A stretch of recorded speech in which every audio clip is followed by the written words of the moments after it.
Kingdom of God, ദൈവരാജ്യത്തിന്റെ പ്രധാനപ്പെട്ട ലക്ഷണങ്ങളാകുന്നു power and authority.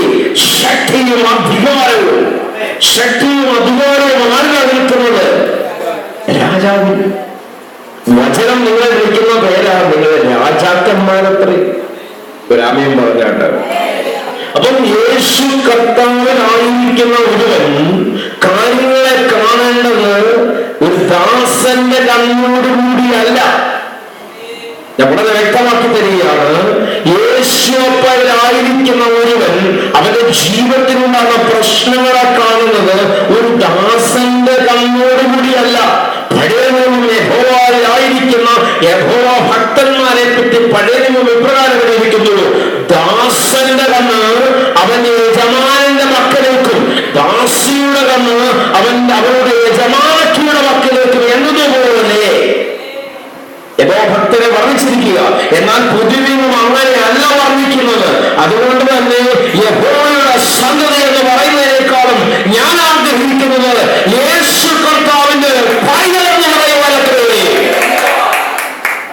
Raman പറഞ്ഞാട്ട് സൈന്യങ്ങളെ തമ്പുരാനായ യഹോവയെ പറ്റിയുള്ള ശരിയായ വെളിപാട് എനിക്കുണ്ടാകുന്നത് കാൽവരിയിൽ രക്തം എനിക്ക് വേണ്ടി ഊറ്റി തന്നു എന്നെ രാജകീയ പുരോഹിത വർദ്ധമാക്കി മാറ്റിയ എന്റെ യേശു മാത്രമേ.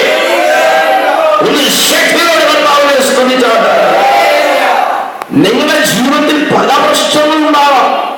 രോഗങ്ങൾ വരാം, സാമ്പത്തികമായ വിഷയം കടന്നു വരുന്നിരിക്കാം.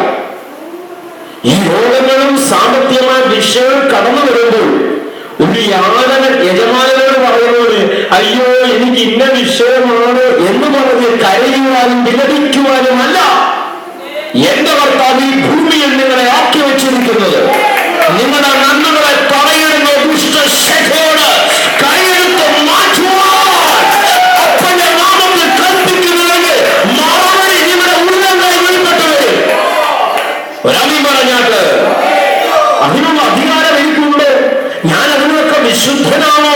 ഇന്നലെയും ഇന്നും ഒക്കെ എന്റെ കണ്ണും എന്റെ കൈയും എന്റെ ശരീരവും പലതിനു വേണ്ടി വിനിയോഗിക്കപ്പെട്ടിട്ടില്ലേ? എന്നാൽ യേശു എന്ന് പറയുന്നു നിന്റെ ബലഹീനതകളുടെ സഹതാപം കാണിക്കാൻ കഴിവില്ലാത്തവരല്ല ഞാൻ. ആദ്യം നിന്റെ ബലഹീനതകളെ പറ്റിയുള്ള ചിന്തകളിൽ നിന്ന് നീ സ്വതന്ത്രനാകട്ടെ. നിന്നെ ബലവാനാക്കി മാറ്റുന്ന എന്നെ പറ്റി നീ അതിൽ ചിന്തിച്ചു പോകരുത്. അവിടെ നിന്റെ വിടുതലിന്റെ ആഭാരം. നീ എത്ര നിന്നെപ്പറ്റി ചിന്തിച്ച് നിന്റെ ബലഹീനത മാറ്റാൻ നോക്കിയാലും നീ ബലവാനായി മാറത്തില്ല. നിന്റെ ബലഹീനത മാറത്തില്ല. എന്നാൽ ബലമുള്ള ഒരുവന്റെ കൈക്കീഴിൽ താണിരുന്നാൽ നീ ഘനശാലിയായി മാറ്റപ്പെടും. നിന്നെ തോൽപ്പിക്കുവാൻ ഒരു ശക്തിക്കും സാധിക്കത്തില്ല. എത്ര സംഘടന ശക്തികൾ ഒന്നിച്ചു ചേർന്ന് നിന്നെ തീർക്കുവാൻ പദ്ധതിയിട്ടാലും നിന്റെ മേൽ ജയമെടുക്കത്തില്ല. കാരണം നീ രാജാവത്തെ നീ കൽപ്പിക്കുന്നത് നടക്കത്തുള്ളൂ. എന്നാൽ കരഞ്ഞു വിലപിച്ച് മാറത്തടിച്ച് അയ്യോ ഞങ്ങൾ രോഗികളാ, തങ്ങൾ തകർന്നവരാ, ക്യാൻസറിന്റെ ദുരാത്മാവ് ഞങ്ങളെ വിഴുങ്ങു എന്ന് പറയുന്നവരോട് നിങ്ങൾക്ക് ചില കടമകളുമുണ്ട്. അതാ പൗരോഹിത്യ ശുശ്രൂഷ.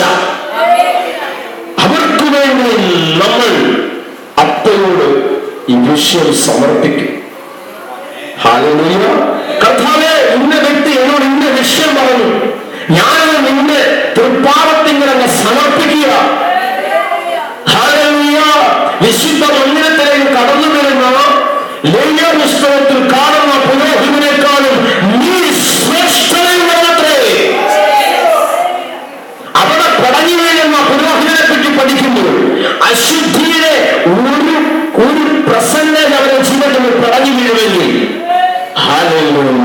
എന്റെ അശുദ്ധികളെ മുഴുവനും ഒരുവന്റെ തങ്ക രക്തത്താൽ കഴുകി എന്നെ വിശുദ്ധമാക്കി മാറ്റുന്ന കർത്താവിന്റെ കൃപയോട് പറഞ്ഞാട്ട് ഞാൻ പഴയ കാരണം പുരോഹിതന്മാരെക്കാളും ശ്രേഷ്ഠനത്രേ. കാരണം ശ്രേഷ്ഠ പുരോഹിതൻ അവരെന്റെ ഉള്ളിൽ ഇരിക്കുന്നു.